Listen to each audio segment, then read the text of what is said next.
Hello students, Assalamu alaikum. My name is Nisar Ahmed. Today we have the topic the realist thinker, realist theorist, the Greek historian Thucydides. तो थ्यूसिडाइड्स ने जो realism में अपनी theory दी है उसके जो है पहले हम ओवरव्यू पढ़ेंगे और उसके बाद जो है उन ओवरव्यूज के जो जितने भी मेन पॉइंट्स हैं तो वो हम डिटेल में जो है वो पढ़ेंगे। तो थ्यूसिडाइड्स जो है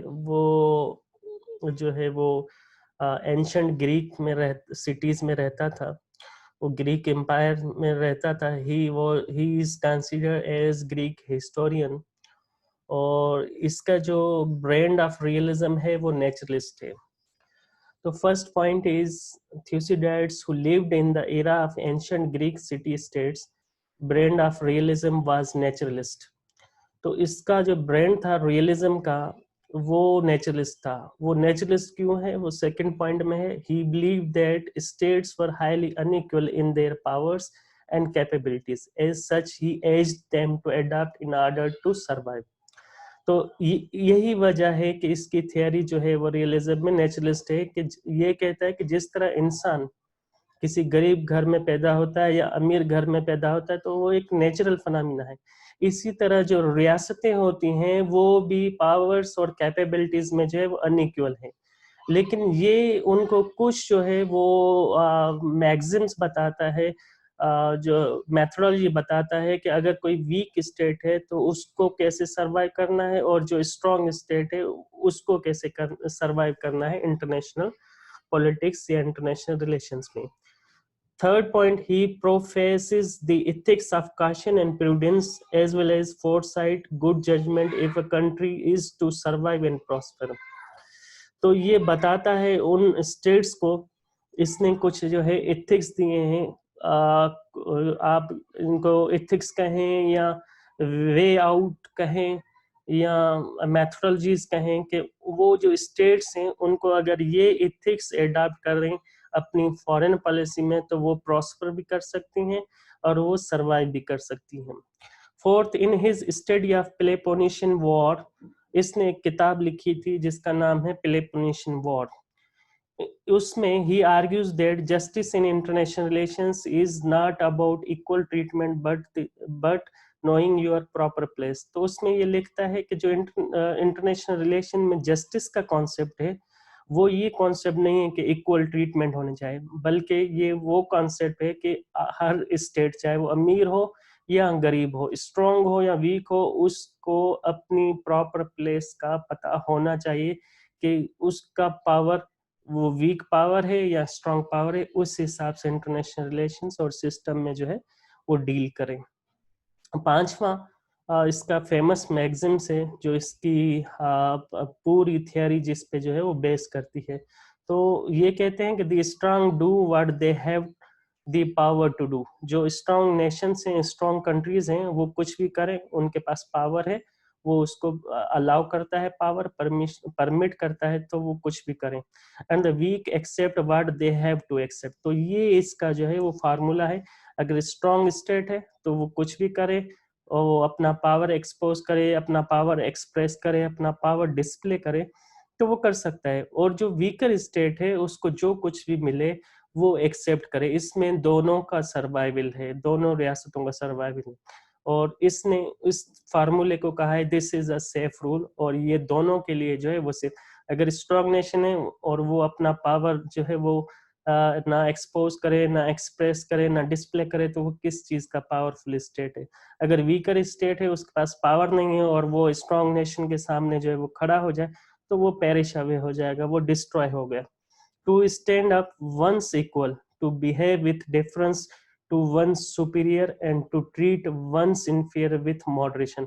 तो ये बता रहे हैं कि अपने बराबर के पावर के सामने खड़ा होना और अपने सुपीरियर के साथ जो है के साथ डिफरेंस के साथ बिहेव करना, और जो है कि अपने इन्फीरियर्स के साथ मॉडरेशन के साथ जो है जो है वो डील करना, ये जो है ये मैक्सिम्स जो हैं ये सेफ रूल में जो है वो नहीं आते।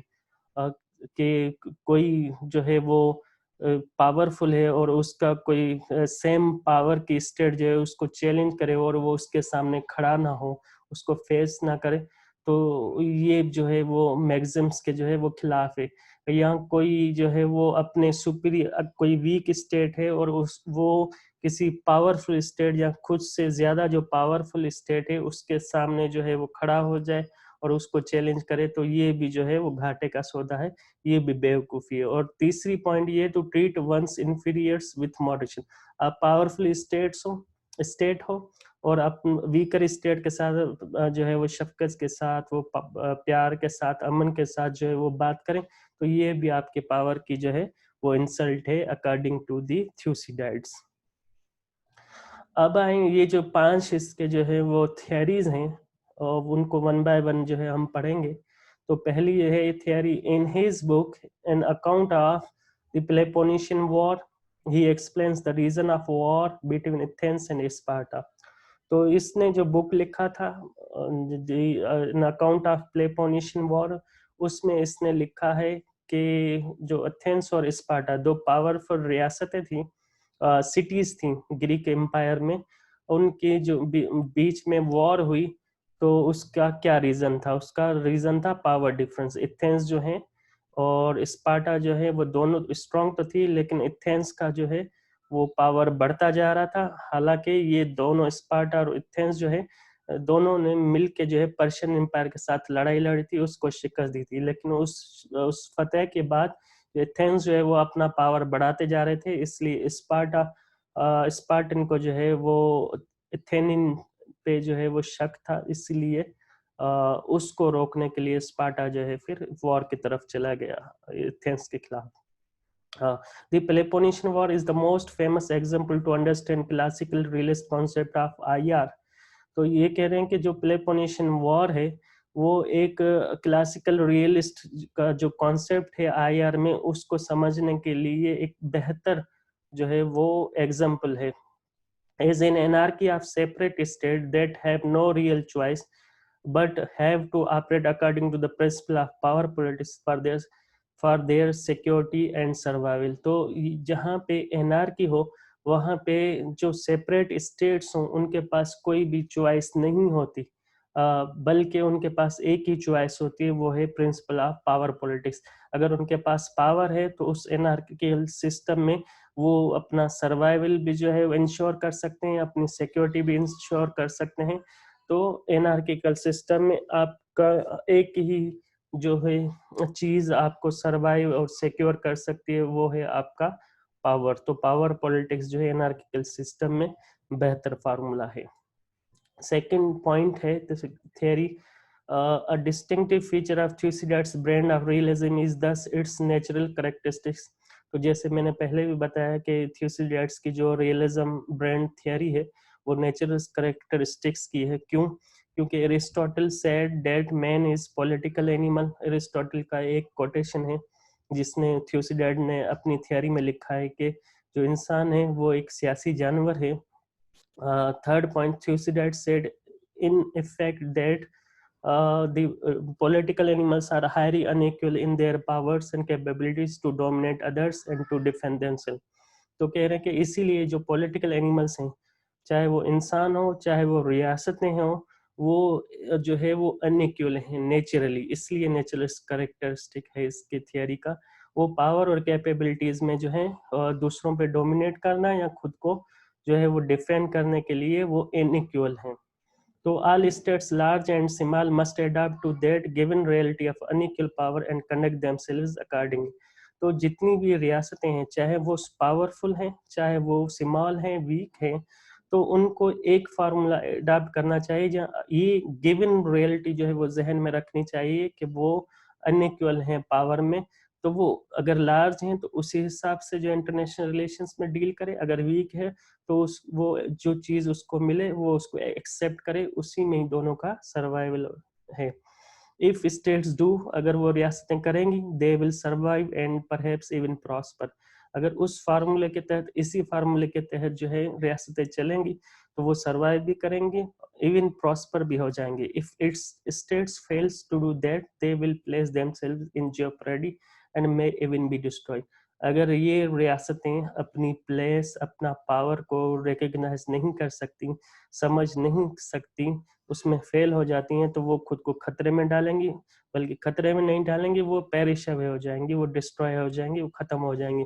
इस थ्यूसिडाइड इसलिए तो कहता है कि ancient history is full of many examples of states, empires, small and large, which were destroyed. तो इसी तरह जो एंशंट हिस्ट्री है वो भरी पड़ी है ऐसे एम्पायर्स और स्टेट्स के, चाहे वो स्मॉल हो या लार्ज हो, वो डिस्ट्रॉय हो गए जिन्होंने अपनी प्लेस, अपनी जो है वो पावर के हिसाब से जो इंटरनेशनल रिलेशंस में डील नहीं किया. Third theory is, so Thucydides emphasized the limited choices and restricted if a sphere of manure available to rulers in the conduct of foreign policy. तो थ्यूसिडाइड्स कह रहा है कि इंटरनेशनल रिलेशंस में जो रूलर्स हैं उनके पास जो है वो लिमिटेड चॉइस हैं जब वो फॉरेन पॉलिसी बनाते हैं, रिस्ट्रिक्टेड और लिमिटेड चॉइसेस हैं. He also emphasized that decisions have consequences, और ये भी कहता है कि जो डिसीजंस होते हैं उनके consequences, रिजल्ट्स और नताज भी होते हैं. Before any final decision is made, किसी जो है वो फाइनल डिसीजन करने से पहले decision maker should have carefully thought through the likely consequences, bad as well as good.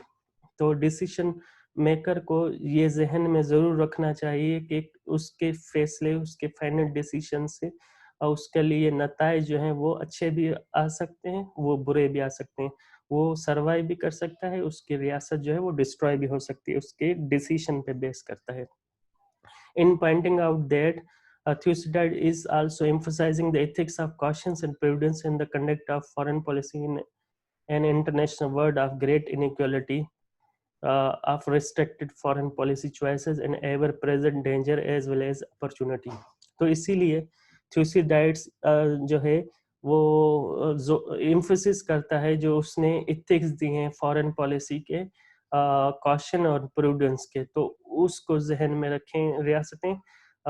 International world में जो ऐसी दुनिया है जो एक इनइक्वालिटी से भरा पड़ा है, जिसमें रिस्ट्रिक्टेड फॉरेन पॉलिसी चॉइसेस है और हमेशा जो है वो डेंजर भी प्रेजेंट है और अपॉर्चुनिटीज भी हैं. तो उस हिसाब से जो है रियासतें वो कॉशियस रहें और प्रूडेंस जो है अपनी फॉरेन पॉलिसी में अडॉप्ट करें.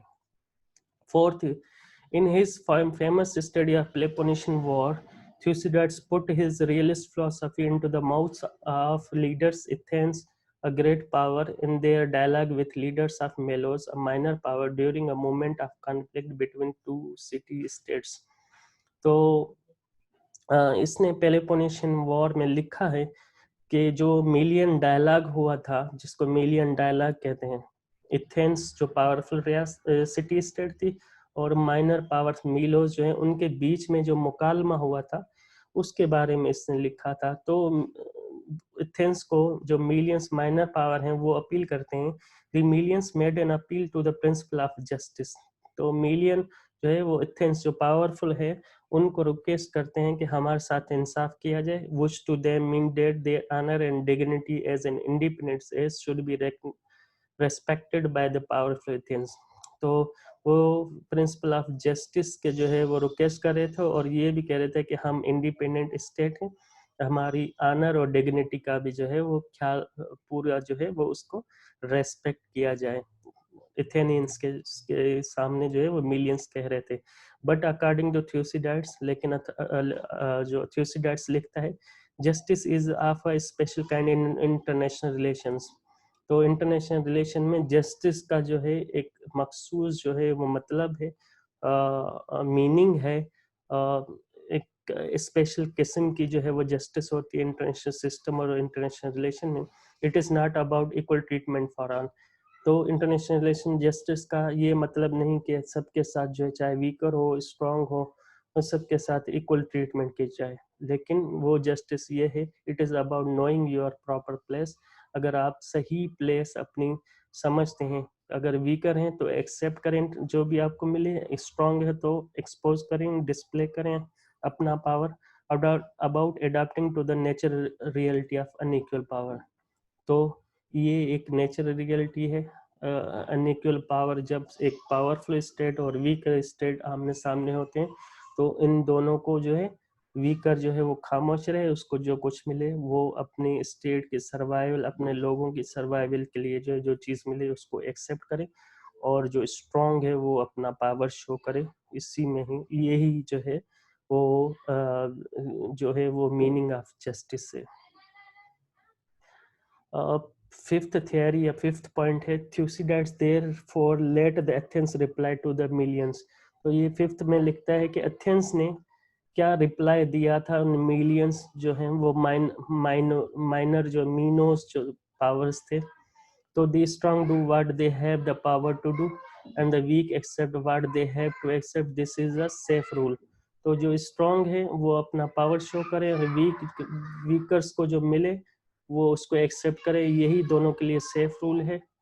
तो आगे वही चीजें, to stand to one's equal, जो बराबर है उनके सामने खड़ा होना, to behave with deference to one's superior, अगर आप वीकर हैं और सुपीरियर के साथ जो है वो चैलेंजिंग रवैये में बिहेव करें, and to treat one's inferior with moderation, और कोई इन्फीरियर के साथ जो मॉडर्न पावरफुल रियासत है वो मॉडरेशन के साथ बिहेव करती है, तो ये सेफ रूल नहीं है। सेफ रूल ये है कि आप पावरफुल हो तो पावर शो करो, अगर वीकर हो तो खामोश रहो, जो मिले उसको एक्सेप्ट करो। तो एथेंस ने ये रिप्लाई दिया था मिलियंस को, जो थ्यूसिडाइड्स अपनी थियरी में बता रहे हैं।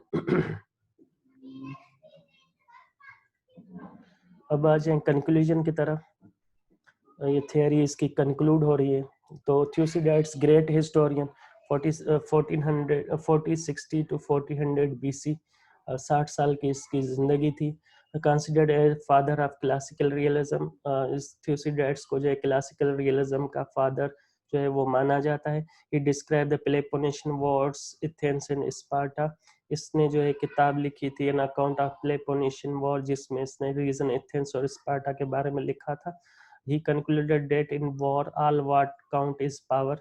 तो इसने सारा कुछ है वो कंक्लूड किया, सम अप किया कि वॉर में जो है वो जो काम की चीज़ है वो स्टेट का, जो रियासत का पावर होता है। इसने मिलियन डायलॉग लिखा था, जो हमने चौथे और पांचवें पॉइंट में जो है वो पढ़ा था, उसमें इसने पूरा जो है वो डायलॉग लिखा है अपनी बुक में। और उसका जो पूरी बेस करती है थियरी वो ये है, the strong do what they have the power to do and weak accept what they have to accept, this is the safe rule to stand up to one's equal।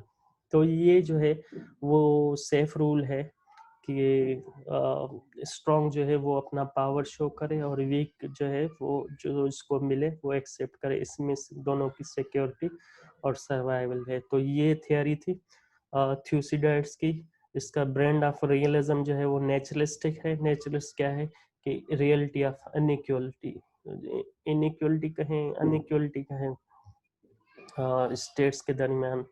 तो ये यहाँ पे जो है वो टॉपिक ख़त्म होता है। अल्लाह हाफिज़।